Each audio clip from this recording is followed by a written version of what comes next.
What is the Twice Slave Room? Okay, before we get into this crazy real-life K-pop episode of Black Mirror, very important things to note. This is apparently just the tip of the iceberg. More information is bound to be revealed. That being said, if any new information contradicts what I'm about to relay to you guys, or even if I just made a mistake, the pinned comment below will have all the corrections. Check that out before you leave just to be safe, and that pertains to everything in this video. Now, the slave room was tipped off by an anonymous user who posted in a Korean community site exposing a slave chat room created by someone ID'd as American Guy. The main goal seemed to be to gather a bunch of people to attack Twice and JYP Entertainment, which later bled out to other JYP groups, and then even outside of that, like Mamamoo, Oh My Girl, and From Is9. The creator of this room would reportedly obtain users' private info like their name, phone number, pictures, addresses, and blackmailed them, threatening to leak discovered information if they didn't participate in the slave chat room. And yes, this included not just adults, but minors as young as 5th graders that this person would monitor 24/7. The comments and things he forced everyone in this chat room to commit has been reportedly traced back to Sana's controversy back in 2019, Jihyo's controversy in early 2020, the reason why a fun soccer team that included Mina, Jihyo, Sejong, A-Pink's Ha-young, and non-idols had to break up due to online reactions. We've talked about all of these in past videos. Many rumors regarding Oh My Girl's Aren and Mamamoo's Hwasa were also traced back to this slave room. I can't believe the words coming out of my mouth right now. Involving minors, this is sick. Again, new information is inevitable by the time you watch this. The internet can be such a crazy place. Be careful, guys. Did you guys see BTS's TikTok getting hacked? How many actually experienced it? It was creepy, right? For those who don't know what I'm talking about, BTS's TikTok account of 30 million followers was recently hacked when fans first noticed really random and weird videos being posted on there. Then, if you actually went on the page, it was renamed Team Alpha, linked to a completely different Instagram, and had the description bio section changed. On top of that, the TikTok page was now following 2 unofficial, unrelated accounts. Then, an Instagram account believed to be associated with this hack posted, "We own TikTok now," along with another creepy image saying, "Don't ask me what I did, I just wanted to have some fun."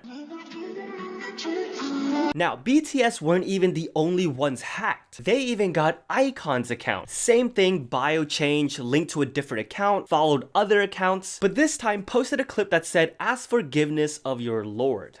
I'm so scared. Yeah. Oh, you know?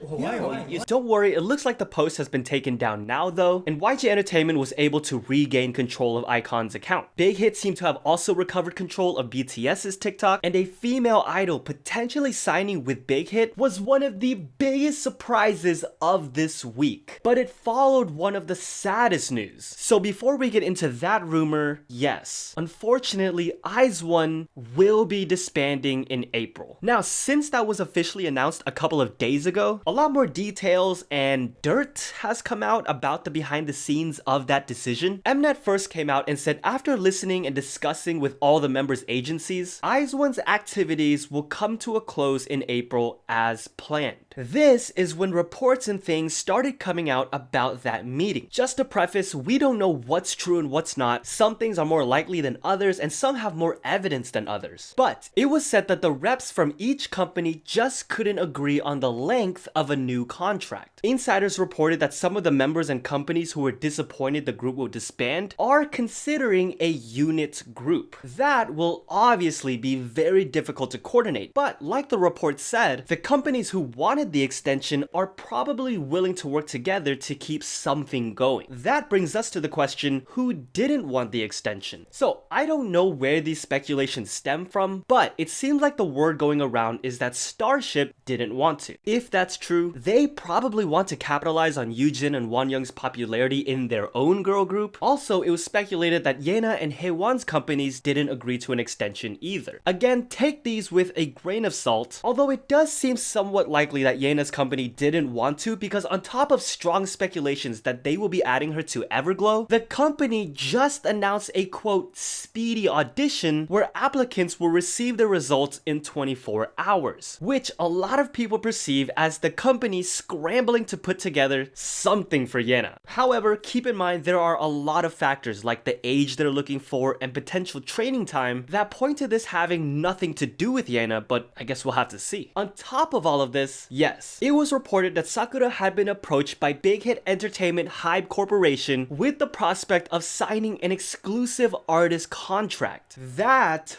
was so unexpected. Apparently not for the people around her, although keep in mind that Big Hit came out and said nothing has been decided.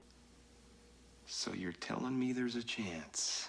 Obviously, despite knowing this was coming, many fans are super sad about no more IZ*ONE as 12 until they hopefully reunite one day, including myself. I think Panorama was one of my favorite releases last year, and in my opinion, one of their best. And I think La Vie en Rose is in the conversation for one of the best debut songs. But again, we knew it was coming. There are other fans who are upset because Mnet made it seem like there was hope, ultimately potentially disappointing the girls even more. As a matter of fact, a fan union got together and sent protest trucks to CJ threatening to boycott remaining IZ*ONE activities unless the company extends their contracts, or I guess convince the other companies to do so. This boycott though is getting mixed to negative reactions because how would it make the girls feel to have their final activities ruined like this? Yes, it's for them, but is that the best way to go about it? I don't know, let me know your thoughts. Now, before IZ*ONE's future was officially announced, there was another big girl group this week whose future was speculated to be in trouble, and that was Red Velvet, who we know contracts end this year. The snowballing started when SHINee had their long-awaited comeback, and SM had their other groups react to their music video like aespa and Super Junior, but not Red Velvet. Then, this week, Yeri's show was abruptly cancelled due to, quote, unforeseen business circumstances. Then you had the straw that broke the camel's back. SM Entertainment announced they would be releasing new merchandise. Number plate key rings that feature the artist's name, the date they debuted, and their official colors. SM announced all their groups that this would be available for: TVXQ, Super Junior, Girls' Generation, SHINee, EXO, NCT 127, NCT Dream, Wavy, aespa.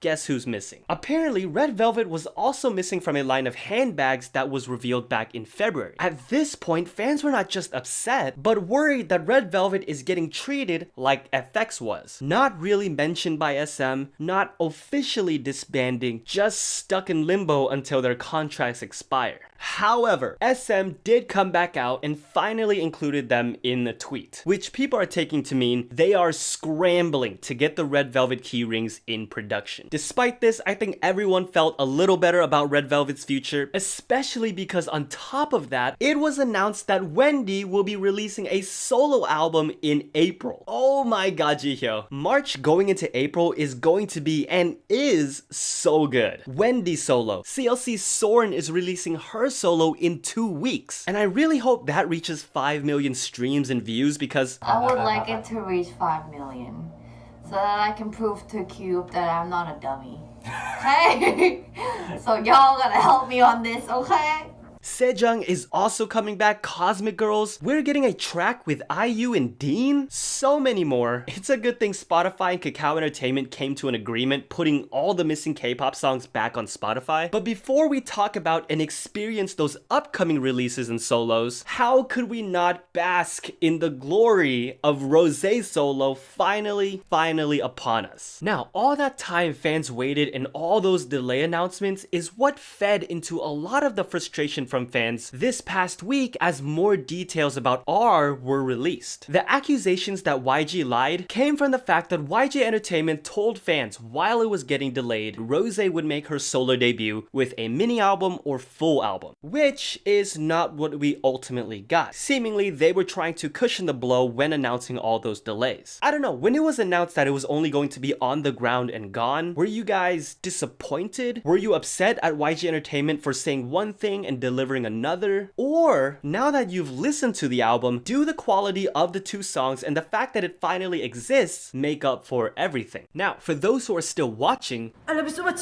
especially with Rosé's music video release this week, I have been getting so many messages asking when is the next theory or when does the next poll come out. Obviously, with everything that has taken place within the last 2 months in the K-pop world, I've fallen way behind on my breakdowns. So, for those who are already following my Instagram, I told you guys to submit music videos released after January 21st, which was when the last poll ended, that you would want me to break down. I'm taking the top 20 music video submissions and will be releasing a new poll, so it's not too late, to decide the next theory. So follow me on Instagram. The poll will come and go really quick because I have to get started ASAP. And yeah, since I don't have an impactful line about a music video's message to end on, always remember, Be yourself.